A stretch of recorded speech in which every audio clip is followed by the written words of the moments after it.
बेचारी बहू। सरिता की शादी एक अच्छे परिवार में हुई है। उसका पति रोहन उसे बहुत प्यार करता है। घर में उसकी सास शांति और ननद मीनाक्षी भी है, जो सरिता की किसी काम में दखल अंदाजी नहीं करती।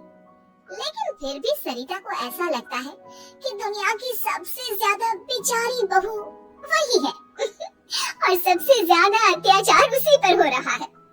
माँ जी, ये लीजिए आपकी चाय। अरे बहू, तूने इतनी ज्यादा चीनी क्यों डाल दी चाय में?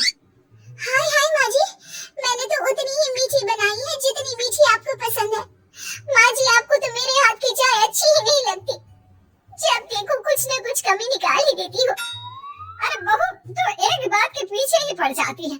मैंने ऐसा कब कहा कि तू रोज चाय खराब बनाती है? सरिता अपने कमरे में चली जाती है और फोन उठाकर अपनी माँ से बात करती है। हेलो माँ, कैसी हो आप? क्या कर रही हो? मैं तो ठीक हूँ, पर तू बता तेरा मूड कैसा है? तेरी आवाज से लग रहा है कि कुछ तो हुआ है तेरे ससुराल में। अरे क्या बताऊँ माँ, यहाँ तो हर समय मेरे साथ बहुत बुरा व्यवहार होता है।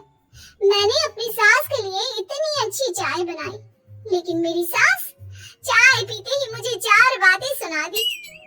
बेटी, तू इतनी छोटी छोटी बातों पर ध्यान ही क्यों देती हो? तुम्हारी सास ने कुछ बोल भी दिया तो क्या हो गया, वो बड़ी है ना तुझसे। माँ ने इतना समझाया, लेकिन इस बात का सरिता पर कोई असर नहीं हुआ। अपनी बेचारी बहू की छवि वो बदलना ही नहीं चाहती। अगली सुबह सब नाश्ते की टेबल पर बैठकर नाश्ता कर रहे थे, तभी सरिता ने अपने पति से कहा, सुनिए जी, मुझे ना आज बाजार से कुछ सामान लेकर आना है। आज आप ऑफिस से आने के बाद मुझे लेकर चलना ना। भाभी, मुझे भी कुछ किताबें खरीदनी है। आप दोनों जा ही रहे हो तो मेरी किताबें भी ले आना। लो, अभी तो बात ही की है बाजार जाने की, तो एक फरमाइश आ गई। माँ जी, आप भी बता दो कुछ, और हाँ, मोहल्ले वालों से भी बोल दो अगर वो कुछ मंगवाना चाहते हो तो। बेचारी मीनाक्षी अपना सा मुंह लेकर रह गई। ये सब देखकर रोहन से चुप नहीं रह गया और वो गुस्से में बोला, सरिता क्या हो गया है तुम्हें? मीनाक्षी ने तो सिर्फ किताबों के लिए बोला है। तुम्हें मीनाक्षी से इस तरह से बात नहीं करनी चाहिए। माफी मांगो उससे अभी। क्या? मैं माफी मांगू? दिन भर आपके घर की काम करूं मैं, आपकी और आपके घर वालों की बातें सुनूं मैं, और अब माफी भी मैं मांगू? ऐसा कभी नहीं हो सकता। ये बोलकर सरिता वहाँ से चली जाती है। एक दिन उनकी पड़ोसन घर आती है। अरे सरिता, क्या कर रही है? और क्या करूँगी भाभी जी, बस घर का काम ही कर रही हूँ। आप बताओ कैसे आना हुआ? अरे मैं तो तुम्हारा हालचाल पूछने आई थी, लेकिन तुम तो बिजी लग रही हो। कोई बात नहीं, मैं बाद में आ जाऊंगी।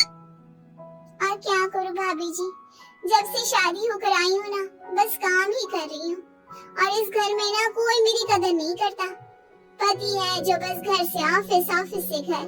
ननद को तो कॉलेज से फुर्सत नहीं। बची सास तो उनका सारा समय मेरी गलतियाँ निकालने में लग जाता है। अरे ये क्या कह रही हो सरिता? तुम्हारी सास तो पूरे मोहल्ले में तुम्हारी तारीफ करती फिरती है कि तुम बहुत अच्छी हो, पूरा घर तुम्ही ने संभाल रखा है। हाँ तो क्या हुआ, इसमें गलत क्या कहती है? सच्ची तो कहती है। मेरी मर्जी के बिना इस घर का पत्ता भी नहीं हिलता।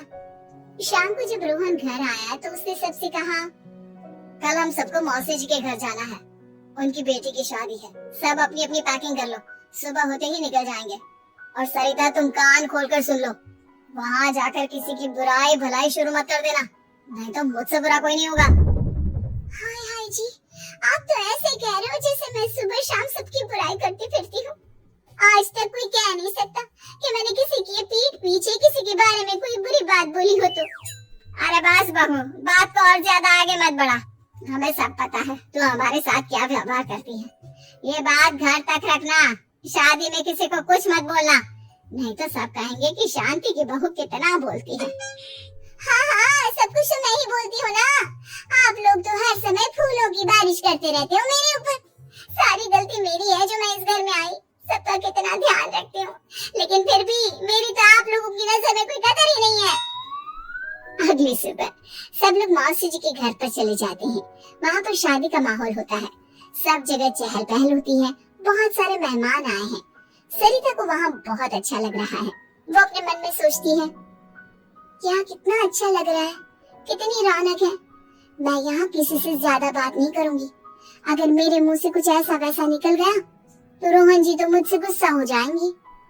सरिता ये सब सोच ही रही थी कि वहाँ रोहन की कजिन साक्षी आ गई और सरिता से बोली, आप सरिता भाभी हो ना? जितना आपके बारे में सुना था, आप तो उससे भी ज्यादा सुंदर हो। हाँ वो तो है, मेरी सुंदरता की तारीफ सब करते हैं। मेरे मायके में तो सब यही बोलते हैं कि रोहन जी की किस्मत बहुत अच्छी है जिन्हें मैं मिली। लेकिन आप कौन है? मैंने आपको पहचाना नहीं। मैं रोहन भैया की कजिन हूँ। आपकी शादी पर नहीं आ पाई थी ना, इसलिए आप मुझसे मिले नहीं कभी। शांति मौसी और मीनाक्षी आपकी बहुत तारीफ करते हैं। क्या कहा तुमने? मेरी तारीफ? कभी नहीं। मेरे ससुराल वाले कभी मेरी तारीफ कर ही नहीं सकते। मैं इतनी अच्छी हूँ, मेहनती हूँ, लेकिन उन्हें तो मेरी कदर ही नहीं। सारा दिन घर का काम करती हूँ, फिर भी मेरी सास ना मुझे सुनाती रहती है और पति भी मेरी सास की साइड लेते हैं। ना कभी बाहर ले जाते हैं, ना कहीं घुमाने। अगर घुमाने के लिए कभी बोल भी देना तो उनकी बहन बीच में आ जाती है। मैं कैसे रह रही हूँ उस घर में, ये मैं ही जानती हूँ। सरिता की ये बातें सुनकर साक्षी को बड़ी हैरानी हुई। अब वो हर किसी के सामने अपनी बड़ाई और ससुराल वालों की बुराई करने लगी। रोहन और शांति को सरिता पर बहुत गुस्सा आया, लेकिन वो चुप रही। अगले दिन जब वो अपने घर पर आए, सरिता, तुमने क्यों सबके सामने मेरी इज्जत का तमाशा बनाया? तुमसे बोला था ना कि चुप रहना। अजी ऐसा भी क्या कह दिया मैंने जो इतना भड़क रहे हो? तुम जहाँ जाती हो अपना रोना शुरू कर देती हो, कभी किसी दूसरे की बात ही नहीं सुनती, बस अपनी कहती रहती हो। तुमने सबके सामने हमारा तमाशा बनाकर रख दिया है।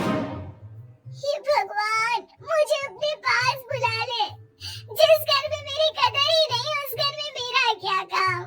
अरे क्या करूंगी मैं यहाँ रहकर? जो भी आता है मुझे सुनाकर चला जाता है। मैं तो किसी से कुछ नहीं कहती। सीधी सादी बहू मिल गई है ना सबको, तो जो जी में आए वो करो।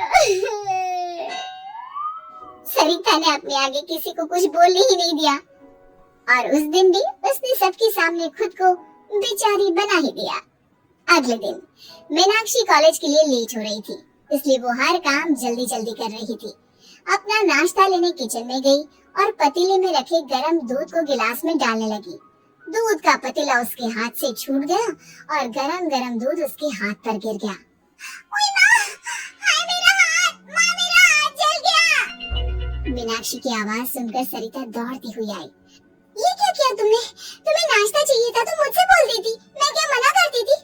अब पता नहीं कितने दिन की मुसीबत पाल ली तुमने। सरिता मीनाक्षी को उसके कमरे में ले गई और उसका बहुत ख्याल रखा। उसका इस तरह से ख्याल रखना शांति और रोहन को थोड़ा अजीब लगा। माँ, सरिता के दिमाग का भी कुछ पता नहीं। कल शादी में सबको इतना कुछ बोल कर आई है हमारे बारे में, और अब मीनाक्षी की कितनी अच्छी देखभाल कर रही है। ये ऐसा क्यों करती है?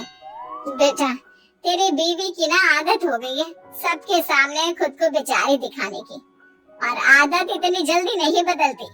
जब ये बोलना शुरू करती है तो रुकने का नाम ही नहीं लेती, इसलिए इसे पता ही नहीं चलता कि ये किसके सामने क्या बोली जा रही है। लेकिन दिल की बहुत अच्छी है। हमें भी अपना दिल बड़ा करके ये जैसी है इसे